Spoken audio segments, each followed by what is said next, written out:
Hi, this is Ravi తొంగల. Vivekananda Reddy హత్య కేసులో కోట్ల రూపాయలు చేతులు మారుతున్నాయి. జైల్లోనే కోట్ల రూపాయలకి దస్తగిరితో బేరం జరిగింది. అయితే ఈ కేసు రాబోయే రోజుల్లో మరింత మలుపు తిరగబోతుంది. మరి ఆ మలుపులు ఏంటి? ఇంతకీ వివేకానంద రెడ్డి కేసులో ఉన్న అప్డేట్ ఏంటి? ఇదే అంశంపై మనతో మాట్లాడేందుకు సీనియర్ జర్నలిస్ట్ సిఎస్ రావు గారు మనతో ఉన్నారు.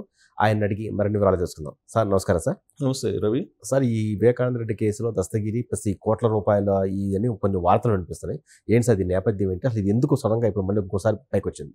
So Vivekananda Reddy murder case అనేది అనేకమైన మలుపులు తిరుగుతూ వస్తుంది. 2018 నుంచి కూడా 19 ఎన్నికల ముందు జరిగింది.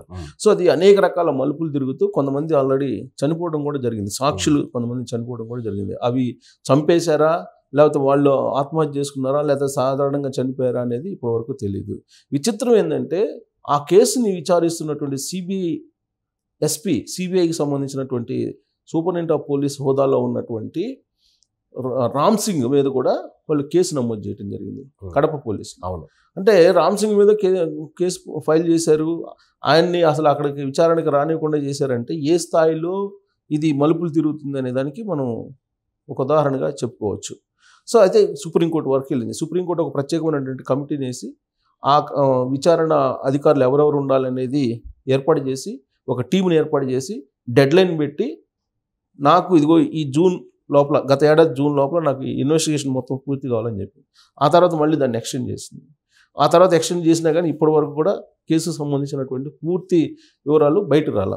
ఛార్జ్షీట్ మాత్రం వేశారు. సిబిఐ ఛార్జ్షీట్ వేసింది.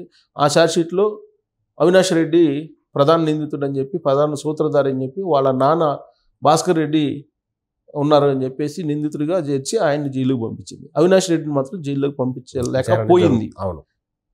కర్నూలులో ఏం జరిగిందో మనందరూ తెలుసు. అవినాష్ రెడ్డిని అరెస్ట్ చేయడానికి సిబిఐ అధికారులు అక్కడికి వెళ్తే అక్కడ ఉన్నటువంటి పోలీసులు చేతులు ఎత్తేసినటువంటి పరిస్థితి, సహకరించినటువంటి పరిస్థితి మనం చూసాం. అయితే తాజాగా మనం చూస్తే కనుక ఈ కేసు మొత్తం మీద ఒక హైలైట్ పాయింట్ ఏంటంటే వివేకానంద రెడ్డి హత్య కేసులో అప్రూవర్గా మారాడు దస్తగిరి. షేక్ దస్తగిరి అప్రూవర్గా మారారు. అతను కారు డ్రైవర్. సో దస్తగిరి అప్రూవర్గా మారారు. అప్రూవర్గా మారిన తర్వాత ఏం జరిగింది, అసలు మర్డర్ ఎలా జరిగింది, ఎవరు చేశారు అనేది క్లియర్గా చెప్పేశారు.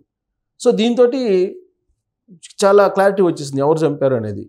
సో 2019 ఎన్నికల ముందు ఇదే వివేకానంద రెడ్డి మర్డర్ కేసుని తనకు అనుకూలంగా మలుచుకున్నటువంటి తాడేపల్లి ప్యాలెస్ ఇప్పుడు దాన్ని అసలు ఎవరు చేశారనేది బయటకు వచ్చిన తర్వాత, బయటికి ఆల్రెడీ ఛార్జ్షీట్ రూపంలో బయటకు వచ్చిన తర్వాత ఇప్పుడు అది హైరాణ పడుతున్నారు. తాడేపల్లి క్యాంపు హైరాణ పడుతున్నటువంటి క్రమంలో దస్తగిరిని అప్రూవర్గా మారాడు కాబట్టి ఆ దస్తగిరి మీద ఒక ప్రెజర్ తీసుకొచ్చేటువంటి ప్రయత్నం చేశారు.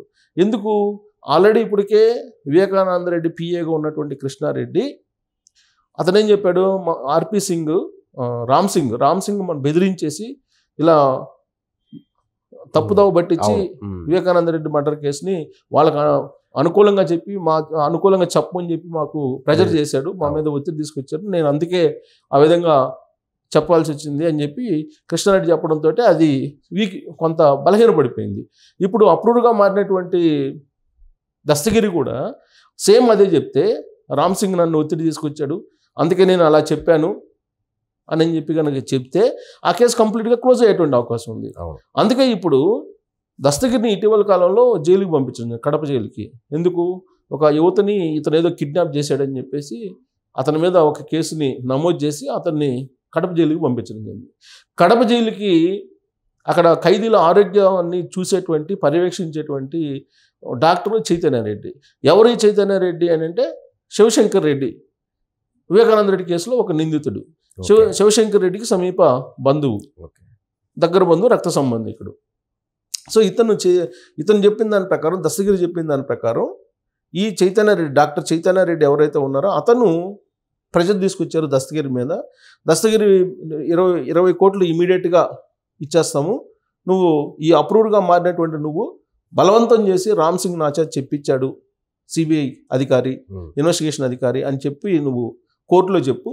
కోర్టులో చెప్తే కనుక నీకు 20 కోట్లు ఇమీడియట్గా డీల్, తర్వాత మిగతా మొత్తం ఇస్తాం, మొత్తం 100 కోట్స్ డీల్ అని చెప్పి చెప్పారని చెప్పి దస్తగిరి చెప్తున్నాడు. దస్తగిరే మీడియా ముందు చెప్పారు. దస్తగిరి చెప్పి నాకు ఈ విధంగా డీల్ చేశారు, నన్ను జైల్లోకి పంపించి జైల్లోనే, కడప జైల్లోనే ఈ విధంగా చైతన్య రెడ్డి అనే అతను, డాక్టర్ చైతన్య రెడ్డి అనే అతను వచ్చి ప్రెషర్ చేశాడు నన్ను కోర్టులో ఈ విధంగా చెప్పమని, ఏది విచారణాధికారి సిబిఐ విచారణాధికారి ఒత్తిడి చేసి అప్రూవ్డ్గా మార్చారని చెప్పి నువ్వు కోర్టులో చెప్పు, కేసు వీగిపోద్ది, నీకెందుకు ప్రాణభయం అది ఇది ఉండదని చెప్పి ఇలా చెప్పారని చెప్పారు. అంటే ఇక్కడ దస్తగిరి నిజమైనటువంటి పులివెందుల పులి అని చెప్పి అనుకుంటున్నాను నేను. ఎందుకనంటే ఈ కేసులో వివేకానంద రెడ్డి కేసు అనేది దాంట్లో ఉన్నటువంటి నిందితులు అనేవాళ్ళు ఎలాంటి వాళ్ళు అందరికీ తెలుసు. వాళ్ళకి లేనిది లేదు, అన్ని రకాలుగా ధనబలం ఉంది, ప్రజాబలం, ఖండబలం, ధనబలం, మీడియా బలం, స్థానిక బలం, అన్ని రకాల బలాలు ఉన్నాయి వాళ్ళకి. అధికారంలో ఉన్నారు, డబ్బు ఉంది, అన్నీ ఉన్నాయి. వాళ్ళు దలుచుకుంటే దస్తగిరి ఒక సెకండ్ కూడా బతికేటువంటి అవకాశం లేదు. అయినా కానీ దస్తగిరి వాస్తవాలను చెప్తూ అతను నిలబడ్డాడంటే ఇన్ని ప్రెషర్లను ఎదుర్కొంటూ, జైల్లో కూడా అతని మీద ఎంత ప్రెషర్ వచ్చింది అనేది అతను చెప్తున్నారు కదా, అంత ప్రెషర్లో కూడా అదే పులివెందుల్లో అతను తల ఎత్తి తిరుగుతున్నాడంటే పులివెందుల పులి జగన్మోహన్ రెడ్డి చెప్పుకుంటూ ఉంటారు, జగన్మోహన్ రెడ్డి అభిమానులు చెప్పుకుంటుంటారు పులివెందుల పులి జగన్మోహన్ రెడ్డి అని. జగన్మోహన్ రెడ్డి కాదు, జగన్మోహన్ రెడ్డి కన్నా కూడా ఒక గాండ్రించే పులి దస్తగిరి అని చెప్పి అనుకోవాలి. ఎందుకంటే ఇన్ని పులులు వాళ్ళు చెప్తున్నటువంటి, జగన్ ఒక పులి, అవినాష్ రెడ్డి ఒక పులి, వాళ్ళ నాన్న ఇంకొక పులి, అసలు పులివెందుల్లోనే మొత్తం పులులు ఉన్నటువంటి ఆ జనారణ్యంలో దస్తగిరి అనేటువంటి అతను మహాపులి అనుకోవాలి. అంతే, సింహం అనుకోవచ్చు, సింహం అనుకోవాలి. సో అలాంటి ధైర్యం చేసి దస్తగిరి నిలబడ్డంటే మామూలు విషయం కాదు. ఒక పక్క ప్రాణభయం ఉందని చెప్పి సొంత చెల్లెలే కంప్లైంట్ చేసింది పోలీసులు. డాక్టర్ సునీత చేసింది, వివేకానంద రెడ్డి కుమార్తె డాక్టర్ సునీత చేసింది, షర్మిల కూడా చేస్తుంది కదా. ఇప్పుడు నాకు ప్రాణభయం ఉంది, నన్ను ఏదన్నా చేస్తారన్న భయం ఉందని చెప్పి ఆవిడ కంప్లైంట్ చేసింది కదా. సో దస్తగిరి లాంటి అసలు ఎవరూ లేనటువంటి ఒక షేక్ దస్తగిరి లాంటి అతను ఆ పులివెందుల గడ్డ మీద నిలబడి నిజాన్ని నిలబెట్టాలి, నిజం ఏం జరిగిందో నేను చెప్పాను, ఆ నిజాన్ని నిలబెట్టాలని అతను నిలబడ్డాడంటే మామూలు విషయం కాదు. జస్ట్ ఒక కేసు పెట్టేస్తే లోపలేస్తేనే భయపడిపోతారు అందరూ. అలాంటిది ఇంతమంది ఒక ఫ్యాక్షనిస్టుల నేపథ్యం ఉన్నటువంటి వాళ్ళ మధ్యలో అతను నిలబడి ఉన్నాడంటే, మామూలు వ్యక్తి, మామూలు డ్రైవరు అంతే నిలబడి ఉన్నాడంటే అతను నిజంగా గుండె ధైర్యం చాలా గొప్ప, గుండె ధైర్యం మామూలుగా లేదు. సో అతను ఇంకోటి సవాల్ వేశాడు. ఇప్పుడు పెద్ద ట్విస్ట్ ఏంటంటే, ఇంత డీల్ చేశారు, నాకు నిజాన్ని వాళ్ళు కప్పిపెట్టేటువంటి ప్రయత్నం చేస్తున్నారు, తప్పుదోవ పట్టేసిన ప్రయత్నం చేస్తున్నారు, అందుకే నేను ఇదే అజెండాగా తీసుకొని పులివెందుల్లో జగన్మోహన్ రెడ్డి మీద వచ్చే ఎన్నికల్లో నేను పోటీ చేస్తానని అనౌన్స్ చేశాడు దస్తగిరి. ఓకే, ఇండిపెండెంట్గానే సరే నేను పోటీ చేస్తానని చెప్పి అతను సవాల్ చేశాడు. సవాల్ చేసి రాబోయే ఎన్నికల్లో వివేకానంద రెడ్డి మర్డర్ కేసునే ప్రధానమైనటువంటి అంశంగా తీసుకొని వెళ్ళి నేను జగన్మోహన్ రెడ్డి మీద నేను గెలిచి చూపిస్తానని చెప్పి అతను సవాల్ చేశాడు. జగన్మోహన్ రెడ్డి మీద పోటీ చేయడానికి అతను సిద్ధపడుతున్నాడు. ఇలాంటి పరిస్థితుల్లో బహుశా దస్తగిరి కాంగ్రెస్లో ఏమైనా చేరి కాంగ్రెస్ పార్టీ నుంచి పులివెందుల నుంచి పోటీ చేసినా ఆశ్చర్యపోవసలు. ఎందుకంటే రాజకీయాల్లో ఏదైనా ఎప్పుడైనా జరగచ్చు. సో ఇప్పుడు అసలు దస్తగిరికి ఏంటంటే ప్రాణభయం ఉంది. ఇప్పుడు ఆల్రెడీ వాళ్ళు పెట్టినటువంటి కేసు ఏంటంటే చాలా విచిత్రమైనటువంటి కేసు. ఇప్పుడు దస్తగిరి జైల్లో నుంచి బయటకు వచ్చింది, అసలు ఆల్రెడీ అతను అప్రూవ్డ్గా మారిన తర్వాత బయటకు వచ్చాడు, అంతకుముందు జైల్లో ఉన్నాడు. అప్రూవ్డ్గా మారిన తర్వాత జైలు నుంచి బయటకు వచ్చేసాడు. బయటకు వచ్చిన తర్వాత అతను సెక్యూరిటీ కల్పించారు, 1+1 గన్మెన్స్ 2+2, ఓకే, అలాగే ఎస్కార్ట్ 5+5 ఎస్కార్ట్ తోటి ఉన్నాడు. అంటే పూర్తి నిఘా మధ్య, పోలీసులకు సంబంధించినటువంటి నిఘా మధ్యలో ఉన్నాడు దస్తగిరి. అలాంటి దస్తగిరి ఒక అమ్మాయిని కిడ్నాప్ ఎలా చేస్తాడు? సింపుల్ లాజిక్ కదా, అంతే కదా. ఎలా చేస్తాడు కిడ్నాప్? అతని మీద కిడ్నాప్ కేసు పెట్టారు. ఒకవైపు 2+2 గన్మెన్స్, ప్రభుత్వ గన్మెన్సే కదా. తర్వాత గార్డులు 1+1 గార్డులు ఉన్నారు, ప్లస్ 5+1 సెక్యూరిటీ ఉంది, ఎస్కార్ట్ ఉంది. వీళ్ళందరూ 24 గంటలు 3 షిఫ్ట్లో పనిచేస్తారు. మరి ఇలాంటప్పుడు అసలు ఆ అమ్మాయిని కిడ్నాప్ చేసి ఎక్కడికో తీసుకెళ్ళి ఎట్లా చేస్తాడు దస్తగిరి? చేస్తుంటే వీళ్ళని చూస్తా కూర్చున్నారా పోలీసులందరూ? అంటే జగన్మోహన్ రెడ్డి మరి ఏ విధంగా అతను చేయదలుచుకున్నాడు? అప్పుడు నిజం ఉండాలి కదా. ఇప్పుడు అతను కేసు పెట్టి, కిడ్నాప్ కేసు పెట్టి అతను జైల్లో పంపించి జైల్లో డీల్ కుదుర్చుకున్నారు అనేది దస్తగిరే చెప్తున్నారు, మనం చెప్పడం కాదు. అంటే జైలుకు పంపించి అక్కడ డీల్ కుదుర్చుకోవడానికి జైలుకు పంపించారా? ఇంత సెక్యూరిటీ నడుముండి కిడ్నాప్ ఎలా చేస్తారు? వెరీ సింపుల్, అంతేగా మరి. సో కాబట్టి పులి అనేవాళ్ళు ఎవరన్నా ఉన్నారంటే పులి పంజా. ఇప్పుడు దస్తగిరి ఒక పెద్ద పులిలాగా కనిపిస్తున్నాడు వాళ్ళకి. ఆ పంజా ఇప్పుడు జగన్మోహన్ రెడ్డి మీద విసిరాడు. పంజా విసిరి పులివెందుల్లో తేల్చుకుందాం అని చెప్పి దస్తగిరి అంటున్నాడంటే అతను ఓట్లు పడకపోయినా గెలిచినట్టు అని చెప్పి మనం భావించాలి. అంతే, ఓట్లు పడకపోయినా అతను నిజాన్ని ప్రజల దగ్గరికి తీసుకెళ్ళాలని ట్రై చేస్తున్నాడు. జగన్మోహన్ రెడ్డికి ఎదురుడ్డి తన కారు డ్రైవర్, వివేకానందుడి కారు డ్రైవరే కదా. అవును. సో అతను ఎంత స్వామి భక్తి కలిగినాడు అని చెప్పి అనుకోవాలి. తన వివేకానంద రెడ్డిని ఎలా హత్య చేశారో కళ్ళారా చూసినటువంటి దస్తగిరి ఉన్న విషయాన్ని చెప్తే అతని మీద అన్ని రకాలుగా ప్రయోగాలు చేసి, అన్ని రకాలుగా ఒత్తిళ్లు పెట్టి, అన్ని రకాల సుఫారీ కుదుర్చుకొని 20 కోట్లు డీల్ ఇస్తానని డాక్టర్ చైతన్య రెడ్డి అన్నారంటే అట్లీస్ట్ దాని మీద విచారణ చేయాలిగా.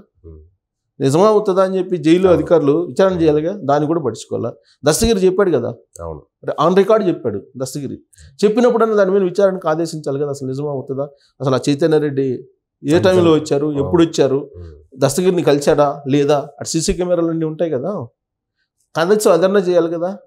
అసలు పబ్లిక్ని ఎంత అమాయకంగా చూస్తూ ఉన్నారంటే వీళ్ళు, అంటే ఏం చెప్పినా వింటారు, ఏం చేసినా కానీ చూస్తూ ఉంటారు అనే యాంగిల్లో ఉన్నారు తప్పితే అసలు దీంట్లో ఏమన్నా నిజం ఉందా, ఆయన కిడ్నాప్ నిజం ఉందా? దస్తగిరి ఆల్రెడీ ఆరోపణలు అనుకుందాం. అతను నాకు జైల్లో ఉన్నప్పుడు నాకు పేరు చెప్తున్నాడు కదా, చైతన్య రెడ్డి వచ్చాడు, అతను శివశంకర్ రెడ్డి వాళ్ళ రక్త సంబంధికుడు అని చెప్తున్నారు కదా. సో అలాంటప్పుడు అతను విచారించాల్సిన బాధ్యత ఉంది కదా. సో సిబిఐ ఏమో ఈ కేసుని అసలు విచారించే పరిస్థితి కూడా లేదు. ఇప్పుడు నిన్న మంగళవారం రోజు భాస్కర్ రెడ్డి అటెండ్ అయ్యాడు సిబిఐ కోర్టుకి, అలాగే అవినాష్ రెడ్డి అటెండ్ అయ్యారు, వీళ్ళందరూ అటెండ్ అయ్యారు. అవినాష్ రెడ్డిని ఆన్ పేపర్ అరెస్ట్ చూపించారు కానీ ఎక్కడ కూడా అరెస్ట్ చేయలేదు. సో ఇవన్నీ ఏంటి అసలు? ఇప్పుడు Vivekananda Reddy case political motivated అని చెప్పేసి షర్మిలాని చెప్పారు, వాళ్ళ కుటుంబీకి రాలే కదా, కుటుంబీకి రాలే కదా, పొలిటికల్ మోటివేటెడ్ అని చెప్పారు. సో దాని మీద ఎంక్వైరీ చేయాలి కదా. రేపు ఎలక్షన్లో ఇదే ఒక పెద్ద ప్రచారాస్త్రంగా మారబోతుంది. దస్తగిరి రంగంలోకి వెళ్ళి ఇది కనుక ప్రచారం చేస్తే అక్కడ ఉన్నటువంటి ప్రజలు ఖచ్చితంగా తిరగబడే అవకాశం. ఇప్పటికే పులివెందులు వెళ్తే మొన్న రాళ్ళు టమాటాలు వేశారు కదా జగన్మోహన్ రెడ్డి మీద, నిలదీసే పరిస్థితికి వచ్చింది కదా. ఇప్పుడు దస్తగిరి కనుక పోటీ చేస్తే జగన్మోహన్ రెడ్డి మీద జస్ట్ నామినేషన్ వేస్తే ఒక సీనియర్ జర్నలిస్ట్గా నా దృష్టిలో అతను గెలిచినట్టే. అంటే గెలుపోవటములు అనేది ఓట్ల రూపంలో చూస్తారు జనరల్గా. నేనైతే జగన్మోహన్ రెడ్డికి ఎదురెడ్డి నిలబడినటువంటి ఒక టైగర్గా నేను చూస్తాను దస్తగిరిని. నామినేషన్ వేస్తే అతను గెలిచినట్టే, అంటే ఓట్ల రూపంలో కాదు, సమాజంలో మానసికంగా అతను గెలిచినట్టే అని చెప్పి మనం భావించాల్సి ఉంటుంది. నిజమైనటువంటి పులి జగన్ కాదు, నిజమైనటువంటి టైగర్ దస్తగిరి అని చెప్పి అనుకోవాలి. అతని ధైర్యానికి మనం మెచ్చుకోవాలి, అతని ధైర్యానికి మనం ఖచ్చితంగా సలాం చేయాల్సిందే. దస్తగిరి దమ్ము చూపిస్తున్నాడు, అది ఆ దమ్ము వెనక అసలు నిజానికి ఉన్న దమ్ము అలాంటిది, నిజానికి ఉన్న గొప్పతనం అలాంటిది. ఈరోజు నిజం దాయొచ్చు కానీ అది ఎప్పటికైనా బయటకు వస్తుంది. అదే నిజం కోసం పోరాడుతున్నాడు దస్తగిరి. సో ఈ పోరాటంలో దస్తగిరి ఖచ్చితంగా విజయం సాధించాలని కోరుకుందాం. Thank you.